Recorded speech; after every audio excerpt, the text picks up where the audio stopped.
Welcome to fast academy. आप देख रहे हैं बूस्टैप की क्लास 3 और आज की क्लास से हम बूस्टैप को प्रैक्टिकली सीखना स्टार्ट करेंगे। तो हमने हमारी प्रीवियस क्लास में ये देखा था कि बूस्टैप को हम किस तरह से अपनी HTML की वेबसाइट के साथ या वेब पेज के साथ लिंक कर सकते हैं। तो हमने उसके देखे थे दो मेथड। पहला मेथड था CDN के साथ, जो सेकंड मेथड था उसके अंदर बेसिकली हम ये करते थे कि हम बूस्टैप की वेबसाइट से बूस्टैप की फाइल को करते थे डाउनलोड और फिर हम उसको लिंक टैग की हेल्प के साथ अपनी वेबसाइट के साथ या HTML की पेज के साथ लिंक करते थे। तो ये हमने सीखा है हमारी क्लास 2 के अंदर। तो आज हम सीखेंगे बूस्टैप को प्रैक्टिकली और सीखेंगे कि बूस्टैप के अंदर कौन कौन सी क्लासेस हैं, उनका क्या यूज होता है। तो आज हम बेसिकली सीखेंगे बूस्टैप की उन क्लासेस को कि जिसकी हेल्प के साथ हम वेबसाइट को रिस्पॉन्सिव कर सकते हैं बूस्टैप की हेल्प के साथ, या बूस्टैप की हेल्प के साथ हम किसी भी वेबसाइट का लेआउट क्रिएट कर सकते हैं। तो उसके लिए जो क्लासेस यूज होती हैं वो हम सीखेंगे हमारी आज की क्लास के अंदर। तो बूस्टैप के अंदर अगर आपने किसी भी वेबसाइट का लेआउट करना है क्रिएट, या आप चाहते हैं कि आपने उस वेबसाइट को करना है रिस्पॉन्सिव, तो उसके लिए बेसिकली 3 है मेन क्लासेस जिनको हम करते हैं यूज, जैसे है कंटेनर क्लास, रो क्लास और कॉलम क्लास। तो आज की जो मेरी क्लास होगी उसके अंदर हम बात करेंगे कंटेनर क्लास के बारे में इन डिटेल। तो मैं आपको एक बार फिर करता हूं रिपीट के ये जो क्लासेस हैं 3 कंटेनर, रो और कॉलम, इसकी हेल्प के साथ हम वेबसाइट का लेआउट या वेबसाइट को रिस्पॉन्सिव करते हैं बूस्टैप की हेल्प के साथ। क्योंकि मैंने आपको बताया था कि जो बूस्टैप है वो CSS की क्लासेस का एक कलेक्शन है, ठीक है। तो ये जो क्लासेस है ना ये बेसिकली हैं तो CSS की, लेकिन ये लिखी हैं बूस्टैप वालों ने, ठीक है। तो जब भी आप इन क्लासेस को यूज करेंगे तो उसकी जो CSS है वो बूस्टैप वालों ने पहले से लिख कर रख ली है, हमें उसको छेड़ने की कोई जरूरत नहीं है, हमने सिंपली इन क्लासेस को यूज करना है। तो आज हम सीखेंगे इन क्लासेस को यूज करना, ठीक है। तो आज हम बात करेंगे कंटेनर क्लास के बारे में। तो अब कंटेनर क्लास के बारे में बात करने से पहले आपको पता होना चाहिए ब्रेक पॉइंट क्या होते हैं, ठीक है। तो आपने परेशान बिल्कुल नहीं होना। सबसे पहले हम बात करेंगे थोड़ी सी थ्योरेटिकल, उसके बाद हम बात करेंगे प्रैक्टिकली, मैं आपको ये सब कुछ करके दिखाऊंगा। तो सबसे पहले ये देखते हैं कि ब्रेक पॉइंट क्या होते हैं। तो जब मैं आपको सिखा रहा था CSS, तो वहां पे हम मीडिया क्वेरी की हेल्प के साथ मतलब वहां पे हमने बेसिकली ये सीखा था कि अगर आपने किसी भी स्पेसिफिक साइज की डिवाइस के लिए CSS लिखनी है तो वहां इस्तेमाल करते थे मीडिया क्वेरी। तो इसी तरह से बूस्टैप वालों ने क्या किया है कि बूस्टैप वालों ने कुछ स्पेसिफिक साइज की हैंड डिवाइस, फोन, टैबलेट, ठीक है, उन स्पेसिफिक साइज की जो डिवाइस है उनके लिए पहले से CSS उन्होंने लिखकर रख ली है। तो जैसे यहाँ पर आप देख रहे हैं, यहाँ पर जो है ना वो डिवाइसेस की जो साइज यहाँ पर आप देख रहे हैं, जैसे एक डिवाइस को नाम दिया उन्होंने एक्स्ट्रा स्मॉल का, तो उसकी जो विड्थ है वो है 576 मतलब 576 पिक्सल। तो यहाँ पे 6 किस्म की हैं डिवाइसेस, उनके लिए बूस्टैप वालों ने CSS लिखी है। तो जब भी आप बूस्टैप की हेल्प के साथ वेबसाइट को बनाएंगे तो आपकी जो वेबसाइट है वो ऑटोमेटिक रिस्पॉन्सिव हो जाएगी इन 6 साइजेस की डिवाइस के ऊपर। तो रिस्पॉन्सिव क्या होता है वो मैं आपको CSS की क्लास में सिखा चुका हूं। बेसिकली रिस्पॉन्सिव होता है कि अगर आप चाहते हैं कि आपकी वेबसाइट हर साइज की डिवाइस के ऊपर कुछ इस तरह से ओपन हो कि उसका जो लेआउट है वो खराब ना हो, ठीक है। तो बेसिकली CSS की जब हम खुद लिखते थे ना CSS, उसमें हम किसी भी साइज की डिवाइस के लिए CSS लिख सकते थे, लेकिन बूस्टैप वालों ने क्या किया कि बूस्टैप वालों ने स्पेसिफिक इन 6 साइज की डिवाइसेस के लिए CSS लिख कर रख दी है। अगर आप चाहते हैं कि आपने खुद से किसी स्पेसिफिक साइज की डिवाइस के लिए CSS लिखनी है तो उसके लिए आपको खुद से CSS लिखनी पड़ेगी, क्योंकि बूस्टैप वालों ने सिर्फ इन 6 साइज की डिवाइस के लिए CSS लिखी है। बाकी आपको मेरी बातें ना आहिस्ता आहिस्ता समझ आ जाएंगी। अब यहाँ पे आप देख रहे हैं कि ऐसी डिवाइसेस जिनका साइज 576 पिक्सल या उससे कम है तो उसको वो बोलते हैं एक्स्ट्रा स्मॉल। ऐसी डिवाइसेस जिनका साइज 576 पिक्सल से ज्यादा है उसको वो बोलते हैं स्मॉल साइज की डिवाइस, उसको शॉर्ट फॉर्म में बोलते हैं SM। इसका आगे जाके यूज होगा। उसके अलावा ऐसी डिवाइसेस जिसका जो साइज है मतलब उनका जो विड्थ है वो है 768 पिक्सल या उससे ज्यादा, उसको वो बोलते हैं मीडियम साइज की डिवाइस, उसको शॉर्ट में बोलते हैं MD। ऐसे 100 ऑन ये काम चलता रहता है, ठीक है। अब हम बात करते हैं जी कंटेनर क्लास की। अच्छा, अब जो है ना कंटेनर क्लास, उसकी आगे 3 हैं टाइप्स, मतलब बूस्टैप में जो है ना कंटेनर क्लास वो 3 टाइप्स की होती हैं। तो जो पहली होती है वो है कंटेनर। तो अब ये होती क्या, उससे पहले मैं आपको ना ये बताता हूँ हम इनको यूज क्यों करते हैं। आपने परेशान बिल्कुल नहीं होना, हो सकता है कि आप हो रहे हो कंफ्यूज या हो रहे हो बोर। अभी मैं आपको सिर्फ ना थ्योरी दिखा रहा हूँ, उसके बाद आज की क्लास में हम प्रैक्टिकली करके देखेंगे। अच्छा, फॉर एग्जाम्पल अगर मैं आपको थोड़ा यहाँ लेके जाऊँ, ये देखें, ये मेरे पास एक वेबसाइट और आप देख रहे हैं इसके साइज पर ना इसके जो लेफ्ट और राइट पे कुछ गैप है ना। तो अगर आप चाहते हैं कि आपको कुछ ऐसे का करना है, मतलब आप चाहते हैं कि आप एक वेबसाइट बनाएं और उस वेबसाइट के लेफ्ट और राइट पे एक स्पेस होनी चाहिए, और जब आप उस वेबसाइट को फॉर एग्जांपल किसी दूसरी डिवाइस के ऊपर ओपन करें, फॉर एग्जांपल अगर मैं थोड़ा सा इंस्पेक्ट करता हूं, अब देखें, अब जैसे जैसे इसका मैं साइज कम करता रहूंगा ना, वैसे वैसे ही देखें ये अपने आप को कर रहा है छोटा, लेकिन साइडों पर वो जो है ना गैप मार्जिन है देखिए, और जब ये बहुत छोटा हो जाएगा तो वो साइज खत्म हो जाएगा। तो ये हमने किया है कंटेनर की हेल्प के साथ। तो बेसिकली इसमें हम करते ही हैं कि हम ना अपनी वेबसाइट के लेफ्ट और राइट पे कुछ स्पेस दे देते हैं। अगर मैं आपको सिंपल लैंग्वेज में बताऊं ना कंटेनर क्लास का इस्तेमाल, तो जब भी आपकी वेबसाइट बनाते हैं ना, उस वेबसाइट का सारा कोड, जितना भी कोड आपने लिखा होता है वो आप लिखते हैं इस कंटेनर क्लास के अंदर, ठीक है। तो आप समझ लें कंटेनर क्लास एक किस्म का रैपर है, ठीक है। तो आपने जो भी कोड करना है वो आपने कंटेनर क्लास के अंदर डाल देना है, ठीक है। तो एक तो ये होता है कि हम साइड पे देते हैं गैप, और एक बार होती है कि साइड पर कोई गैप नहीं होता, कोई भी मार्जिन नहीं होता, जैसे आप यहाँ पे देख रहे हैं। परेशान नहीं होना, भी आपको चीज समझ में आ जाएंगी, ठीक है। अच्छा, तो ये जो है ना कंटेनर क्लास, उसके साथ हम बेसिकली हम ये करते हैं, आप चाहते हैं कि आपकी वेबसाइट के साइडों पर कुछ मार्जिन होना चाहिए, तो ये उसके साथ होता है, ठीक है। अभी मैं आपको सिर्फ सिंपल बता रहा हूँ, ठीक है। अच्छा, अब यहाँ पे आप देखें जो हमारे पास है ना कंटेनर क्लास, अब वो काम कैसे करती है, अब जरा देखें आप। जब आपकी जो वेबसाइट है ना, जब आपकी वेबसाइट किसी ओपन होगी किसी ऐसी डिवाइस के ऊपर कि जिसकी जो विड्थ है वो है 576 पिक्सल से कम, तो वहां पर आपकी जो वेबसाइट की विड्थ है ना, जो आपकी वेबसाइट के अंदर जो लेआउट है उसकी विड्थ हो जाएगी 100%। अभी आपको करके दिखाऊंगा।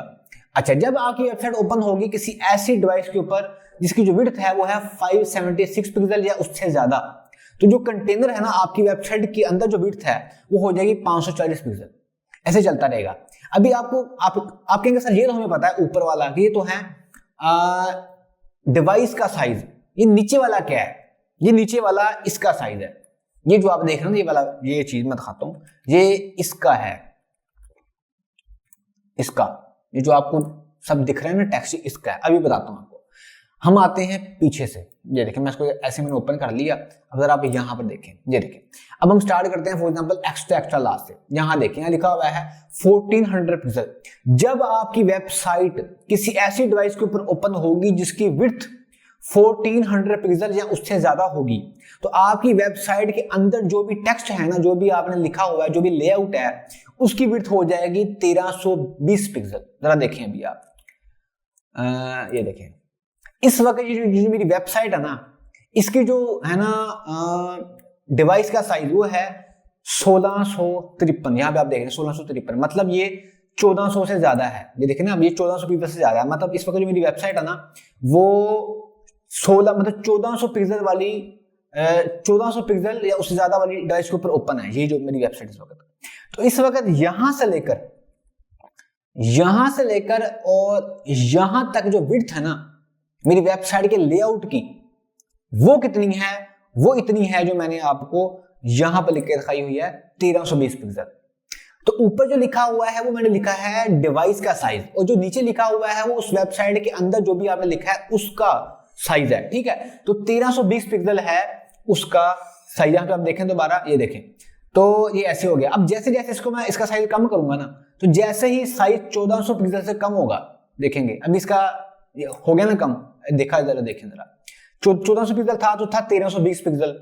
अब जब जैसे ही डिवाइस का साइज 1400 से कम हुआ, ये देखें हो गया ना 1399। अब कितना हो गया? अब हो गया है 1140 पिक्सल, क्योंकि मैंने कहा था कि 1400 पिक्सल या उससे ज्यादा होगा डिवाइस का साइज, तो जो है ना वेबसाइट की विड्थ जो भी उसके अंदर है लेआउट, उसकी हो जाएगी विड्थ 1320 पिक्सल। अब जैसे ही 1400 पिक्सल से कम हुआ और 1200 पिक्सल से ज्यादा हुआ, तो उसकी जो विड्थ है ना हमारी जो वेबसाइट के अंदर जो लेआउट है उसकी होगी 1140 पिक्सल। अब ये जो देख रहे हैं ये है 1140 पिक्सल। अब कम करूंगा, देखा अब फिर कम हो गया, ऐसे ऐसे ये कम होता रहेगा, ये छोटा हो गया। अब जैसे ही मैं पहुंचूंगा ना 576 पिक्सल के ऊपर, ये देखें जरा आप, जैसे ही पहुंचूंगा मैं 576 पिक्सल उससे कम पर, तो ये हो जाएगा 100%, मतलब पूरी स्क्रीन की ले लेगा ये विड्थ, साइडों में गैप नहीं आएगा। देखा आपने अभी? अब हुआ क्या है, बेसिकली 576 पिक्सल उससे कम पे ये होगा कि साइडों पे गैप नहीं आएगा, और उसके अलावा गैप आएगा और जो ये साइज होगा वो मैंने ये दूसरी लाइन के ऊपर लिखा हुआ है। अभी मैं आपको ये सब कुछ प्रैक्टिकली करके दिखाता हूँ, ठीक है। तो आ जाए जरा। अब जरा मैं करता बेसिकली क्या हूँ, मैं ना यहाँ जाता हूँ और यहाँ पे सबसे पहले आपको पता है कि मेरी आज की क्लास 3 है, सबसे पहले आपको इसको करना पड़ेगा लिंक। तो मैं बेसिकली यहाँ पे करता क्योंकि मैं यहाँ पर CDN को कर लेता हूँ यूज एक बार फिर, ताकि आपकी हो जाए प्रैक्टिस, ठीक है। तो यहाँ पे जाकर मैंने लिखा बूटस्ट्रैप 5, मैंने इसकी वेबसाइट ओपन कर ली है और ये वैसे मैंने आपको क्लास 3 में करके क्लास 2 में करके दिखाया था, ठीक है। अच्छा, अब बेसिकली आपने करना क्या, आपने आना है यहाँ पर, यहाँ पे आ जाए बेसिकली, ये यहाँ से उठा लें या इसको आप ये उठा लें, ये वाला, ठीक है। तो ये उठा लें आप, या आप इस दोनों को उठा लें। तो अभी मैं ऐसे इसको उठा लेता हूँ, ये वाला कोड, ठीक है। मैं बेसिकली ये करूँगा, ये जो लिंक है ना, ये वाला जो मैंने अभी कॉपी किया है, इसको मैं इस वीडियो की डिस्क्रिप्शन में और कमेंट को कर दूंगा पिन, मतलब कमेंट करके उस कमेंट को पिन कर दूंगा, तो पिन कमेंट के अंदर भी आप इसको देख सकेंगे। अब मैंने क्या किया, मैंने बेसिकली बूटस्ट्रैप को उसके साथ कर लिया है लिंक। अब मैं बूटस्ट्रैप की क्लासेस को यूज कर सकता हूँ, या तो ये कर लें, या जो मैंने यहाँ पर जो है ना इसको बूटस्ट्रैप को किया हुआ है डाउनलोड, आप उसको कर सकते हैं। लिंक क्लास 2 में आपको मैंने सिखाया हुआ है। अच्छा, अब मैं बेसिकली करता ही हूँ, मैं यहाँ पर लेता हूँ एक लेट्स सपोज डिव, मैंने यहाँ ले लिया एक डिव, और उस डिव को ना मैं डिव में लेता हूँ एक H2 के नाम से यहाँ लिख दिया मैंने फास्टअप अकेडमी। परेशान नहीं होना, जब तक पूरी क्लास आप ना देख लें तब तक आपने फैसला नहीं करना जी मुझे तो समझ ही नहीं आनी या मुझे समझ नहीं आ रही। पूरा देख लें फिर फैसला करेंगे समझ आएगी कि नहीं आएगी। यहाँ मैंने इसको दे दी एक IDBG के नाम से। मैं यहाँ जाता हूँ, यहाँ मैं जाके ना लिखता हूँ CSS, ठीक है। तो अब मैं बेसिकली करता क्या हूँ कि मैं ना यहाँ मैंने लिखी स्टाइल टैग में गया और यहाँ जाके लिखता हूँ मैं CSS। मैंने ना यहाँ पर सॉरी मैंने कर लिया इसको BG, और यहाँ जाके मैंने सबसे पहले इसका बैकग्राउंड कलर चेंज करते हैं, बैकग्राउंड कलर।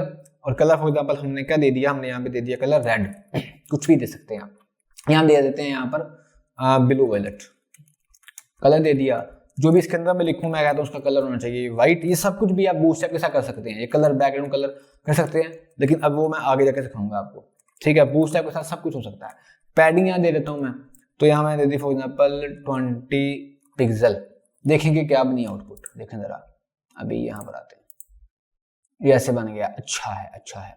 अब जरा अब यहाँ पे गौर करें कि जो हमारी है ना वेबसाइट, समझिए ये वेबसाइट ही है। अब इसके साइडों पे मार्जिन नहीं है ना, स्पेस नहीं आ रही लेफ्ट और राइट से। मैं चाहता हूँ कि जैसे मैंने आपको ये दिखाया ना करके ये वाला, तो वैसे ही ये होना चाहिए। तो बेसिकली हम करेंगे या क्या कि हम ना यहाँ पे देंगे क्लास, या लिखूंगा मैं क्लास, यहाँ लिख दूंगा सिर्फ जाके मैं कंटेनर। मैंने कुछ नहीं करना, मैंने सिर्फ यहाँ ले जाके लिख देना है कंटेनर। इसकी जो CSS है वो बूटस्ट्रैप वाला ने खुद से लिख के रखी हुई है। अब जब ये लिखूंगा यहाँ पे आऊंगा, कुछ हुआ देखने अभी। अब होगा क्या कि ऑटोमेटिक जैसे जैसे डिवाइस साइज कम होता रहेगा, ये खुद छोटा होता रहेगा। हो गया, हो गया। और जैसे आएगा 576 पिक्सल या उससे कम, तो ये 100% हो गया। देख रहे हैं आप। तो ये है जो भी मैं आपको सिखाने की कोशिश कर रहा था, ठीक है। अब ये क्लास जब भी काम करेगी जब आपने बूटस्ट्रैप को लिंक किया होगा, ठीक है। और याद रहे जब भी आप CSS और बूटस्ट्रैप को एक साथ लिख रहे हो तो आपने CSS को बूटस्ट्रैप के लिंक से के बाद में लिखना है, ठीक है। अब यहाँ पे क्वेश्चन आपको ये होगा कि सर आपने स्क्रिप्ट टैग को यहाँ यूज नहीं किया। तो मैंने बताया था कि आपको कि अभी हमें इसकी जरूरत नहीं है, क्योंकि आगे जाके कुछ ऐसी होती हैं बूटस्ट्रैप की प्रॉपर्टी जो जावास्क्रिप्ट के साथ काम करती है, उसके लिए हमें स्क्रिप्ट टैग को लिखना पड़ता है। अभी आपको समझ आ गई होगी कि मैं क्या बात कर रहा था। अब जरा यहाँ मैं आपको दोबारा दिखाता हूँ विड्थ। देखें, जब जो है ना हमारी स्क्रीन का जो साइज होगा वो होगा 1400 पिक्सल या उससे ज्यादा, तो ये जो आप देख रहे हैं ना ये वाला इसकी विड्थ हो जाएगी 1320 पिक्सल। किसकी विड्थ होगी 1320 पिक्सल? यहां से लेकर यहां तक 1320 पिक्सल। जैसे जैसे स्क्रीन का साइज कम होता रहेगा वैसे वैसे इसकी विड्थ भी कम होती रहेगी। और जैसे ही स्क्रीन का साइज 576 पिक्सल से कम होगा या उससे कम होगा तो ये 100% हो जाएगा। देखिए पूरी स्क्रीन के ऊपर आ गया। अब इसकी विड्थ पूरी स्क्रीन के ऊपर है। अब कहेंगे इसका यूज क्या है? इसका बहुत सारा यूज है। बेसिकली हम करते बेसिकली ये है कि हम जो भी CSS का कोड लिखते हैं ना या बूटस्ट्रैप को लिखते हैं, जो भी हम वेबसाइट बनाते हैं वो सब का कोड हम इस टैग के अंदर लिखते हैं। तो उससे बेसिकली होता है कि हमारी वेबसाइट के साइडों पर गैप आ रहा होता है। तो आसान चीज है। अब यहाँ पे क्वेश्चन होगा कि सर क्या हमें ये ब्रेक पॉइंट ऊपर जो लिखे हुए हैं ये याद करने की जरूरत है याद नहीं करना, आपने कुछ याद करने की जरूरत नहीं है आपको, आहिस्ता आहिस्ता समझ आपको आ जाएगी। ये डिवाइस के भी साइज आपको याद करने की कोई जरूरत नहीं है, ठीक है। बस आपको पता होना चाहिए कि काम कैसे हो रहा है, ठीक है। 100% का मतलब ये है कि इस साइज की डिवाइस के ऊपर उसकी विड्थ जो है वो 100% हो जाएगी। और जब डिवाइस का साइज 576 पिक्सल उससे ज्यादा होगा तो विड्थ हो जाएगी 540 पिक्सल, ठीक है। मैंने शायद जो है ना वो एक ही बात बार बार बोल दी है, ठीक है। अच्छा, ये थी हमारी पहली क्लास, ठीक है। मैंने कहा था कंटेनर में आगे 3 टाइप हैं, पहले हो गया कंटेनर क्लास, अब दूसरी इसको बोलते हैं कंटेनर फ्लूइड। ये तो है ही आसान। जो थी ना कंटेनर, वहां पे बेसिकली ये करते थे कि हम स्पेसिफिक विड्थ के ऊपर हमारी वेबसाइट का जो लेआउट है उसकी स्पेसिफिक विड्थ होती थी, है ना। जैसे आप देख रहे हैं कि कंटेनर में अगर तुम्हारी जो है ना डिवाइस वो स्मॉल है, मतलब उसका जो साइज है वो 576 पिक्सल है, उससे कम है, तो हमारी वेबसाइट के अंदर जो लेआउट है उसकी जो विड्थ हो जाएगी 540 पिक्सल। लेकिन कंटेनर फ्लूइड में ये नहीं होता। हर साइज की डिवाइस के ऊपर हमारी जो वेबसाइट का है ना लेआउट, उसकी जो विड्थ है वो 100% होगी, साइडों पर कोई भी स्पेस नहीं आएगी। जैसे यहाँ पे आप देखें कि हर साइज की डिवाइस के लिए जो हमारी वेबसाइट का जो है ना कंटेनर की विड्थ है वो है 100%। मैं अभी आपको दिखा देता हूँ, जरा यहाँ पे देखें आप। जब मैं इस्तेमाल कर रहा था कंटेनर क्लास सिर्फ, तो ये आहिस्ता आहिस्ता कम हो जा रहा था, ये देखें आप, हो जा रहा था। लेकिन अगर मैं यहाँ पे लिख दूं कंटेनर फ्लूइड, तो होगा बेसिकली ये कि ये हर साइज की डिवाइस के ऊपर 100% होगा। देखें, ये तो आसान है, ये तो कोई भाई रॉकेट साइंस है ही नहीं, ठीक है, आसान चीज है। देखें, ये तो बहुत आसान है ना, किसी भी साइज की डिवाइस के ऊपर ये ऐसे होता रहेगा, ये तो आसान है होता, ये समझ आ गया आपको। एनीवेज, ठीक है जी। अब हम बात करते हैं जो हमारी है ना थर्ड कंटेनर क्लास, उसका नाम है कंटेनर ब्रेक पॉइंट। इसमें बेसिकली आप ये करते हैं कि आप ना कंटेनर के साथ यहाँ पर ब्रेक पॉइंट भी लिखते हैं, जैसे SM, LG, MD। तो उसके लिए बेसिकली मैंने एक ही टेबल जो है ना यहाँ पर बनाया हुआ है। जो पहली रो है वो होता है वही है कंटेनर वाली, मैंने आपको सिखा दी थी। और जो लास्ट वाली है वो है कंटेनर फ्लूइड वाली, ये भी मैंने आपको सिखा दी थी। अब हम बात करते हैं सेकंड रो से लेकर 6th रो तक जो है कंटेनर ब्रेक पॉइंट। अब इसमें होता बेसिकली ये है, इसमें आप ब्रेक पॉइंट स्पेसिफाई करते हैं कि इस ब्रेक पॉइंट से नीचे जितनी भी है ना साइज की डिवाइस, उसके ऊपर मुझे चाहिए विड्थ 100%। फॉर एग्जांपल मैं स्टार्ट करता हूं फॉर एग्जांपल एक्स्ट्रा लार्ज से, ठीक है। फॉर एग्जांपल जब आप लिखेंगे ना extra large, container extra large, इसका मतलब ये है कि एक्स्ट्रा लार्ज से नीचे जितनी भी साइज की डिवाइस है, फॉर एग्जांपल बूस्ट ऐप में एक्स्ट्रा लार्ज से नीचे क्या होता है, लार्ज, सॉरी एक्स्ट्रा लार्ज से नीचे क्या होता है, एक्स्ट्रा लार्ज, मीडियम, स्मॉल, है ना। तो जब आप यहां लिखेंगे कंटेनर एक्स्ट्रा लार्ज, इसका मतलब ये है कि एक्स्ट्रा लार्ज से नीचे वाली जितनी भी साइज की डिवाइस है उसके ऊपर वेबसाइट का जो लेआउट है वो 100% कर दो। सिर्फ एक्स्ट्रा लार्ज से नीचे वाली डिवाइस, मतलब उससे छोटी वाली। तो यहां पे आप देखें कि एक्स्ट्रा लार्ज से जो छोटी वाली डिवाइस है वो कौन सी है, extra large, medium, small, extra small. इन सब के ऊपर क्या है 100%। अभी आपको करके दिखाता हूं। देखिए मैं यहां पर आया और यहां पे जाके मैंने लिख दिया फॉर एग्जांपल एक्स्ट्रा लार्ज। अब जरा यहां पर आए आप, ठीक है। अब जैसे ही मेरी वेबसाइट का मतलब वेबसाइट किसी ऐसी डिवाइस के ऊपर ओपन होगी कि जिसकी विड्थ, डिवाइस की विड्थ एक्स्ट्रा लार्ज से कम होगी, एक्स्ट्रा लार्ज हो जाए, लार्ज हो जाए, मीडियम हो जाए, स्मॉल हो जाए, एक्स्ट्रा स्मॉल हो जाए, उस सब के ऊपर ये जो है ना वेबसाइट का जो लेआउट की विड्थ है वो हो जाएगी 100%। देखिए जरा, देखा आपने, एक्स्ट्रा लार्ज तक तो विड्थ थी, लेकिन जैसे एक्स्ट्रा लार्ज से नीचे आएगी ना तो सब के ऊपर हो जाएगी 100%। एक्स्ट्रा लार्ज के ऊपर 100%, लार्ज के ऊपर 100%, मीडियम के ऊपर 100%, स्मॉल के ऊपर 100% और एक्स्ट्रा स्मॉल के ऊपर भी 100%। ये आपने इस टेबल से देख लिया है। अच्छा, अब मैं बात करता हूं एक्स्ट्रा लार्ज की। जरा यहां पे देखें, यहां से लिख देता हूं मैं एक्स्ट्रा लार्ज। इसका मतलब ये है कि इसका मतलब है कि एक्स्ट्रा लार्ज से नीचे वाली, एक्स्ट्रा लार्ज को आपने इंक्लूड नहीं करना, एक्स्ट्रा लार्ज से नीचे वाली जितनी भी साइज की डिवाइस है उन सब के ऊपर है वो 100%। देखें जरा, ये मेरे पास है एक्स्ट्रा लार्ज, इसके ऊपर तो स्पेसिफिक विड्थ होगी, और ये हमारे पास आ गया है एक्स्ट्रा लार्ज, इसके ऊपर भी स्पेसिफिक विड्थ होगी, और इससे कम जितनी भी होगी जैसे मीडियम, उसके ऊपर 100% है। देखा, मीडियम के ऊपर 100%, स्मॉल के ऊपर 100%, एक्स्ट्रा स्मॉल के ऊपर 100%। आसान है।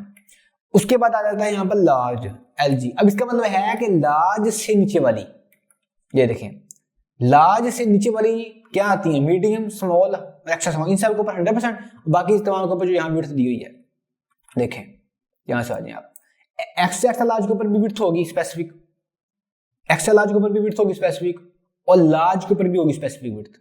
लेकिन लार्ज से नीचे वाली जितनी भी हैं, मीडियम देखें 100% हो गया, स्मॉल पे हो गया, आसान चीज है, सोन चलता रहेगा। ज्यादा जो है ना, ज्यादा जो यूज होता है वो होता है कंटेनर क्लास, ज्यादा होता है कंटेनर क्लास, इनका कंटेनर ब्रेक पॉइंट इतना यूज होता नहीं है, ठीक है। लेकिन अगर आपको कंफ्यूजिंग लग रहा है, परेशान नहीं होना, आप करें प्रैक्टिस, ठीक है, तो आपको चीजें समझ में आना शुरू हो जाएंगे। तो आज की क्लास के अंदर जो है ना, हमने बेसिकली इसमें बताया था कि 3 तरह की हैं, कंटेनर, रो और कॉलम। इन तीनों के साथ हम मिलकर वेबसाइट के लेआउट को बनाते हैं, या यही होती हैं 3 क्लासेस जिनको हमने हर बार यूज करना ही होता है जब भी हम बूटस्ट्रैप की हेल्प के साथ वेबसाइट को क्रिएट करते हैं। तो आज हम सीखेंगे कंटेनर को, और रो क्लास और कॉलम क्लास को हम सीखेंगे हमारी नेक्स्ट क्लास के अंदर। ओके, तो बेसिकली आज की क्लास के अंदर हमने ये सीखा कि बूटस्ट्रैप के अंदर कंटेनर क्लास क्या होती है, उसका क्या यूज होता है। तो उसके अंदर बेसिकली 3 थी क्लासेस, एक थी container class, container fluid class और थी कंटेनर ब्रेक पॉइंट क्लास, ठीक है। अगर आपको इसकी समझ नहीं आई, आप कंफ्यूज हो गए, तो आपका